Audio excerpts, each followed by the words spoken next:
Hello friends, so today's video is going to be a list of some gift ideas for the readers in your life, or maybe even for yourself if you happen to be a book lover and you feel like treating yourself this particular holiday season. When I make these lists, I try not to just have your basic gift card to a bookstore or a bookmark. I try to find things that are really fun, are things that you maybe didn't even know existed, maybe they're really useful things and that could be really helpful to a reader in your life. And today's particular video, I actually have the gifts listed in different categories of free to pretty cheap, and then kind of in the middle, and then really expensive. If after today's video you still are looking for more gift ideas, I have done one of these the past couple of years, so I'll have those ones linked in the description bar down below. Jumping into today's video though, I'm going to start with the free to inexpensive gift ideas. I'm going to start with some free ones. The first one would be to help the book lover in your life reorganize their shelves. There's also a digital version that I'm going to mention here in just a second, but if you have a book lover in your life who has a bunch of books and they want to move their books around, help them do it. It's so nice to have some additional help when you're trying to make all the different piles for, okay, I want all the books by this author together. I want to color coordinate my shelves, or maybe you want it by genre and you're putting your books in different piles. You don't realize, it sounds silly, but when you have your books on the shelves, you don't realize how many books you have until they're off the shelves and they're just everywhere. And it's really frustrating when you think you've got them all laid out exactly where you want them, and then as you're putting them in, you realize there's a book that was over there that should have been over here, and then now you gotta redo everything. Plus, it's just nice to have company. I know a lot of bookworms, we fancy ourselves introverts who don't actually like being around other people. We'd rather be with our dogs or our cats, but sometimes it's nice to have another person around, especially when it's something like helping with bookshelf reorganization. And then the other version is a digital version. There's different apps now that are alternatives to an app called Goodreads. So if you're not a reader and you're watching this on behalf of a person that you're wanting to get a gift for, Goodreads is it's an app, but it's also a website.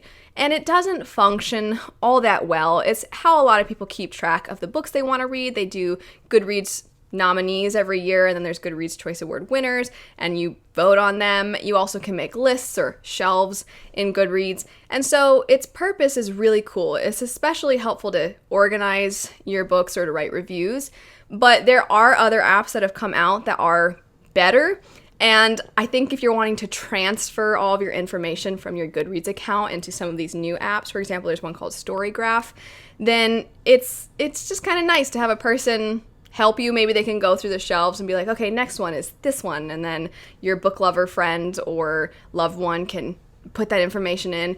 So it's just more of like an activity that you can do with them. I know I'm going to be doing this soon, and I will probably recruit my husband. Another one that may or may not cost money depending on if you can access Netflix or Hulu or those sorts of things, or some kind of video game console. But this next idea is to read a book together or read one of their favorite books. But then if there happens to be an adaptation of that story, to watch it with them or play it with them. I think that this is really fun, especially because a lot of times if you yourself are not a big reader, then you only really ever get to listen to the person talk about their favorite story, but at least this way you can now connect with them by reading it too. And then you can come together and watch the movie, and you can talk about what you liked about the movie and what you didn't like, and how the book maybe was better, or this time around the book wasn't better. Or if there's a video game, you can play the video game as well. The next one is fun if you are artistically inclined, and even if you are not artistically inclined, and that is making fan art together. So maybe you both love books and there's some characters that you really, really like, and maybe you're really bad at drawing, but it ends up being really funny to see how you each draw certain characters. And then also if you're really good, it could be really cool to see the artwork done together. And if you haven't read the book, it could be a fun game where the person describes the character to you, and then you have to try to draw them, and then you compare your not very good art to people who professionally do artwork. Next one can be expensive. It depends on the shipping situation. But the idea is a lot of authors nowadays, you can check on their websites to see if they offer this, or they might even have a contact page where you can reach out and ask them. But some authors will let you send a book to them that they've written, and then they will sign it, and then they'll send it back to you.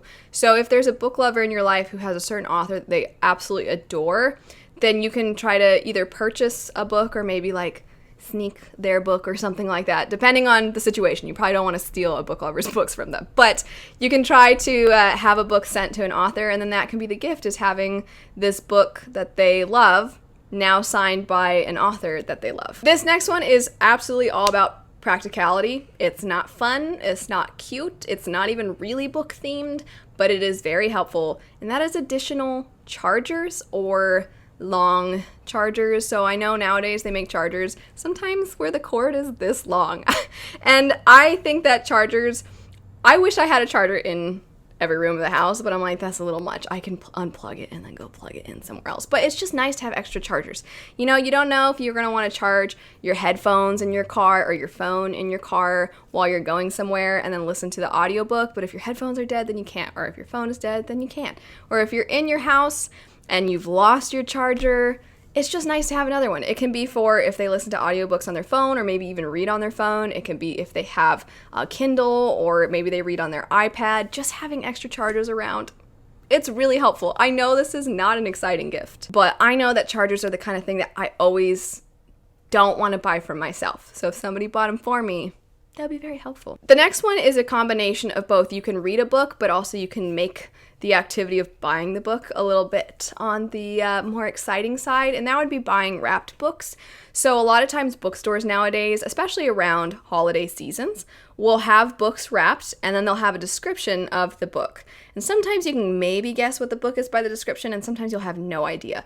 But the idea is that you find this book, and then you purchase it, and it's a present from the bookstore, so to speak, and then you open it up and you discover what the book is, and then you read it, or sometimes you read it together. And so something simple, it's not anything too extravagant, but I think it makes the purchasing of a book a little bit more fun. Switching now into the medium price category, the first two both involve making the book lovers' books a little bit more custom. I would probably do this for myself, and that would be that you can find now on Etsy people who will make custom book sleeves. Sometimes you can work with them to tell them what you want, and sometimes they have sleeves that they, as the artist, have already made that you can purchase for certain popular books like Lord of the Rings, we'll say.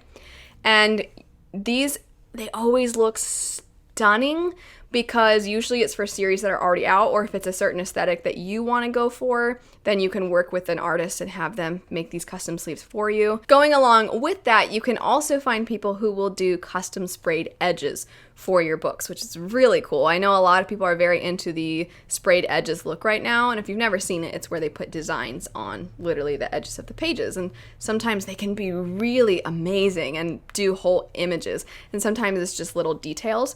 Well, there are people often on Etsy who you can do one of two things. You can either send them a copy of your book and then they'll put it on your book, or you can tell them, I want this book done, and they'll purchase the book. You'll pay for the book, but they'll purchase it for you, they'll do the edges, and then they'll send it back. And there's some really amazing ones out there. The last few are going to be the expensive ones. And when I say expensive, I mean these are pricey.